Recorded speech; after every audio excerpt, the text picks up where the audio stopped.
cars sound insane. They look expensive. And right now, they're surprisingly cheap. You can find some of these for the price of a used Honda Civic AV8 from Germany, with luxury, power, and that sound. It almost feels like a cheat code. But here's the problem. Owning one of these might be the biggest financial mistake you ever make. Because while they're cheap to buy, they are absolutely not cheap to own. And today, we're going to break down 5 European V8 cars that will drain your wallet faster than you think. But somehow, you'll still want one. Let's get into it. Let's start with a legend, the BMW E39 M5. This car is often called one of the greatest sports sedans ever made. And honestly, it deserves that title. Under the hood, you get a 4.9-liter naturally aspirated V8, pushing out 394 horsepower and around 369 pound-feet of torque. And here's the best part. 6-speed manual only. No automatic. No compromise. BMW basically said, if you want this car, you're going to drive it properly. Back in the late 90s, this thing was doing 0 to 60 in about 4.8 seconds. That's Corvette territory in a 4-door luxury sedan. And even today, the way this car drives is still special. The steering feels alive. The chassis is balanced. It's heavy on paper. But somehow it doesn't feel like it when you're actually pushing it. This is the kind of car that makes you want to drive. So why is it cheap now? Because owning one is a different story. Let's talk about the real problem. Vanos, BMW's variable valve timing system. And on this engine, it will fail. It's not a maybe, it's a when. When it starts going bad, you'll hear it. And when you fix it, you're looking at anywhere from $1,000 to over $5,000, depending on how deep you go. Then you've got rod bearings, another known issue. Preventative replacement can cost around $2,000 to $3,000. And if you ignore it, you're risking the entire engine. And of course, the cooling system. Water pump, radiator, expansion tank, hoses. Basically everything is designed to fail around the same time. Budget at least $2,000 if you want peace of mind. So yeah, the car might be cheap to buy. But to keep it running properly, you're easily spending thousands. Still, once you drive one, you'll understand why people keep coming back. Now let's talk about something a little more aggressive. The Mercedes CLS63 AMG. This car looks like a luxury coupe, but underneath, it's a monster. You get a 6.2-liter naturally aspirated V8, around 507 horsepower and over 460 pound-feet of torque. And the way this engine delivers power is violent. This isn't refined. This isn't subtle. This car just wants to go. Rear-wheel drive, loud exhaust, instant torque.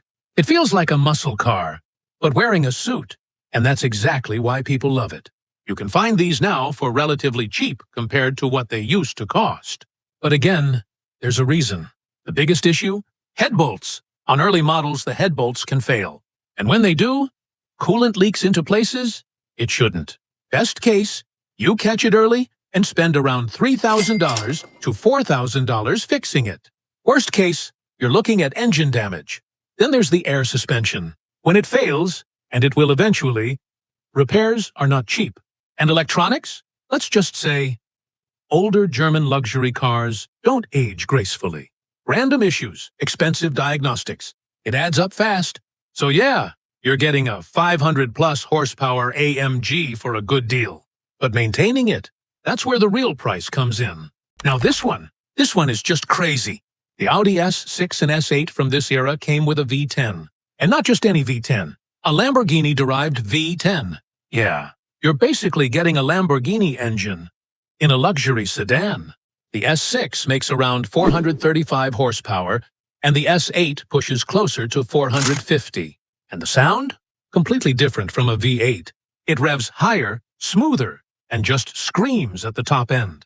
Plus, you get quattro all-wheel drive. So it's fast, all the time, in any condition. Sounds perfect, right? Well, here's where it gets scary. This engine is incredibly complex. And when something goes wrong, it's not a simple fix. A lot of repairs require pulling the engine out. Yes, engine out. Carbon buildup is another big issue because of direct injection. If you don't clean it, performance drops. Walnut blasting? That's a few $100s right there. And then there's general maintenance. Everything is tight. Everything is complicated. Labor costs go up fast. So while the idea of owning a Lamborghini engine sounds cool, the reality is it comes with Lamborghini-level problems too. Now let's slow things down for a second. The Mercedes S550. This isn't a performance car in the traditional sense. This is luxury, comfort, status. Back when it was new, this was a six-figure car. Now, you can find them for a fraction of that, which makes it very tempting. Under the hood, you've got a V8, making around 382 horsepower and about 391 pound-feet of torque. Smooth, quiet, effortless power. This is the kind of car you cruise in. But again, the low price is a trap, because this car is loaded with technology. And when that technology starts to fail, it gets expensive. Air suspension is one of the biggest issues. When it goes out, repairs can cost thousands. Then there are electronics. Screens, sensors, modules. There's a lot that can go wrong. And diagnosing those problems? Not cheap. Even basic maintenance costs more than you'd expect. Because at the end of the day, this is still an S-Class. So yeah, you might buy it cheap, but you're still paying S-Class money to keep it running. Now we're ending with something special. The BMW E39 M5. This is the only M3 ever made with a naturally aspirated V8. And because of that, it's already becoming a modern classic. Under the hood is a 4.0-liter V8, pushing 414 horsepower and about 295 pound-feet of torque. But the real story isn't the numbers. It's how it feels. This engine revs to 8,300 revolutions per minute. 8,300. That's not normal. That's race car territory. And the sound? One of the best you'll ever hear. This car feels alive. Sharp steering. Balanced chassis. It just begs to be driven hard. So why isn't everyone buying one? Because of one word. Rod bearings. This is the big one. It's not optional. It's not maybe later. If you own this car, you need to do it. That's about $2,500 to $3,000. And that's just the beginning. Throttle actuators also fail. Each one can cost around $500. And replacing them isn't simple. So while this car is incredible to drive, it comes with a maintenance checklist you can't ignore. So here's the truth. These cars don't make sense on paper. They're a terrible idea. They're expensive to maintain. They can be unreliable. And they will absolutely test your bank account. Over and over again. There will be moments where you question why you even bought it. Moments where a single repair bill hits harder than the price of the car itself. And you'll sit there thinking, yeah, this was probably a mistake. But at the same time, these cars offer something most modern cars just don't anymore. Character, sound, feeling, the way the engine revs, the way it pulls, the way it makes you feel when you step on the gas. It's not just numbers, it's emotion.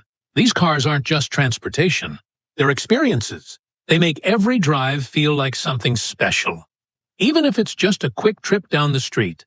And that's the problem, because once you experience that, it's really hard to go back.